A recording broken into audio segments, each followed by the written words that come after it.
Hello বন্ধুরা, কেমন আছো? আজকে আমরা এ সাইন অফ এফেকশনের এপিসোড নাম্বার 12 কভার করব। এর আগের 11টা এপিসোড যারা দেখেনি, লিংক ডিসক্রিপশন বক্সে দেয়া আছে। তাহলে শুরু করা যাক। পর্বের শুরুতে আমরা দেখি যে রিন এবং ইউকি তারা দুজনে স্কুল ক্যাম্পাসের মধ্যে বসে কথা বলছিল। বিষয়টা হলো এমন যে ইউকি ইৎসুমিকে এমন একটি জায়গায় নিয়ে যেতে চায় যেখানে ইৎসুমি আগে কখনো যায়নি, আর সেটি জাপানের মধ্যেই। এরপরে ইউকি ইৎসুমিকে সঙ্গে নিয়ে ট্রেনে করে ওই জায়গাটিতে যাচ্ছিল। তখন ইৎসুমি ইউকিকে জিজ্ঞেস করে যে কেনই বা আমরা ট্রেনে করে যাচ্ছি, আমরা তো প্লেন করেও যেতে পারতাম। তখন উত্তরে ইউকি বলে, হ্যাঁ আমরা অবশ্যই প্লেনে যেতে পারতাম, কিন্তু আমি চেয়েছিলাম অতীতের একটা স্মৃতি আবার মনে করার জন্য। অর্থাৎ আমার সাথে তোমার প্রথম দেখা এই ট্রেনের মধ্যেই হয়েছিল, যেখানে আমি তোমার প্রেমে প্রথমবারের মতো পড়েছিলাম। যা শুনে ইৎসুমি অনেক আবেগপ্রবণ হয়ে পড়ে। এরপরে ইউকি ইৎসুমিকে ওই জায়গাটিতে নিয়ে আসে, যেটি ছিল মূলত একটি ফুলের বাগান আর দেখতে ভারী সুন্দর। যেহেতু ইৎসুমি একজন ছেলে, তাই হয়তো সে কখনোই ফুলের বাগানে যায়নি। তাই ইউকি মনে করে যে ইৎসুমির জন্য এই জায়গাটি একদম বেস্ট হবে, কারণ এই জায়গাটি অনেক ইউনিক। এরপরে তারা দুজনে মিলে এই বাগানটি সম্পূর্ণ ঘুরে বেড়ায়, বিভিন্ন ধরনের ফুল দেখে, ছবি তুলে এবং মিষ্টি মুহূর্ত কাটায়, যেখানে প্রথমবারের মতো ইৎসুমি নয় বরং ইউকি তাকে গাইড করছিল। আর ইউকির এই এক্সাইটমেন্ট দেখে ইৎসুমিও বেশ খুশি হয়। ইৎসুমি তখন বুঝতে পারে ইউকির পৃথিবীটা ছোট হলেও ভারী সুন্দর। বাগানের মধ্যে এমন একটি জায়গায় তারা দুজনেই আবারও একে অপরের উপর ক্রাশ খায়, কারণ দৃশ্যটাই ছিলই এমন সুন্দর। এরপরে ইৎসুমি ইউকিকে কাছে ডেকে নেয় এবং তার সাথে কিছু সুন্দর মিষ্টি ছবি তুলে। দৃশ্যটা ছিল মারাত্মক সুন্দর। ঘোরাঘুরির মাঝখানে ইউকি এবং ইৎসুমি তারা দুজনেই একটি বেঞ্চের মধ্যে বসে, যেখানে ইউকি ইৎসুমির জন্য কিছু খাবারও তৈরি করে নিয়ে এসেছিল, যা খেয়ে ইৎসুমি বেশ প্রশংসা করে। এরপরে তাদের দুজনের মাঝে অনেক কথোপকথন হয়।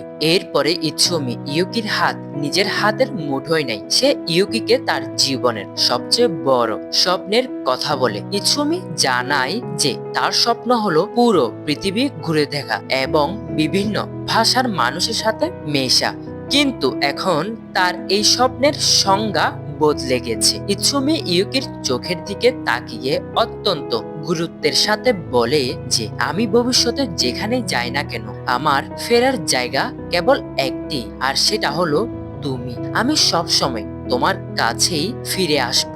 সে ইউকিকে প্রস্তাব দেয় যে ভবিষ্যতে ইউকিও তার সাথে এই বিশ্ব ভ্রমণের অংশ হবে এবং তারা সারা জীবন একসাথে থাকবে। অর্থাৎ যা ছিল একটি পরোক্ষ বিয়ের প্রতিশ্রুতি। এরপরে ইৎসুমির এই গভীর ভালোবাসার কথা শুনে ইউকির চোখ আনন্দে ছলছল করে ওঠে এবং সে আনন্দের সাথে ইশারা ভাষায় উত্তর দেয়, হ্যাঁ আমি অবশ্যই তোমার সাথে যেতে চাই।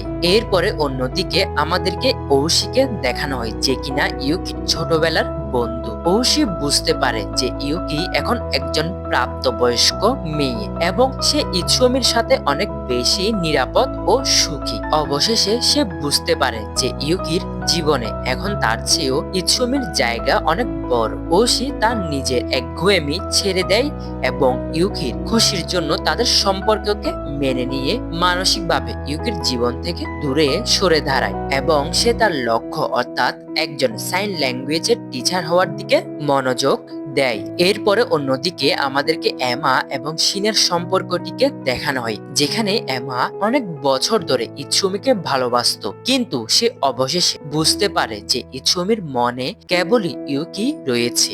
এমা যখন মানসিকভাবে ভেঙে পড়ে তখন শিন তাকে সান্ত্বনা দেয়। শিন যে তাকে কতটা যত্ন করে এমা তা অনুধাবন করতে শুরু করে। এমা অবশেষে ইৎসুমির প্রতি তার পুরনো ক্রাশ বা ভালোবাসা ভুলে শিনের দিকে এগিয়ে যায়। অর্থাৎ শিনের ওই প্রপোজালটার পরে এমা শিনের কাছে আসে এবং সে তার ভুল বুঝতে পারে।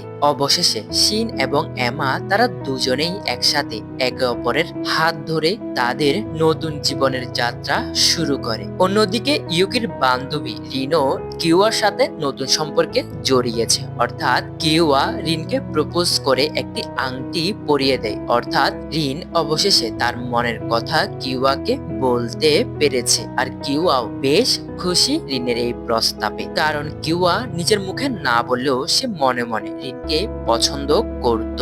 যাই হোক, এইভাবে এই তিন কাপলের নতুন সম্পর্কের নতুন যাত্রায় এই রকম মিষ্টি মুহূর্ত নিয়ে শুরু হয়। এরপরে আমাদেরকে আবারও ইউকিকে এবং ইৎসুমিকে দেখানো হয়, যেখানে ইউকি তার ঘরের মধ্যে বসে ইৎসুমির সাথে মোবাইলে চ্যাট করছিল, যেখানে ইৎসুমি ইউকিকে অনেক বড় বড় মেসেজ লিখে পাঠাচ্ছিল। মূলত ওই মেসেজগুলো ছিল ইৎসুমির মনের কথা এবং কিছু অতীতের কথা। যেখানে ইৎসুমি যখন অনেক ছোট ছিল তখন তার বাবা তাকে জার্মানিতে নিয়ে যায় এবং তাকে একটি জার্মানি স্কুলে ভর্তি করিয়ে দেয়, কিন্তু সে জার্মান ভাষা জানতো না, ফলে সে তার কোনো বন্ধুদের সাথে কথোপকথনও করতে পারতো না। তখন একদিন ইৎসুমি তার বাবাকে বলে যে কেনই না আমরা জাপানে যাচ্ছি না, এই নতুন দেশে নতুন ভাষায় কথা বলা আমার জন্য কষ্ট হচ্ছে। এরপরে একদিন ইৎসুমির বাবা তাকে জার্মান ভাষা শেখানোর একটি বই কিনে দেয়। তখন থেকেই ইৎসুমি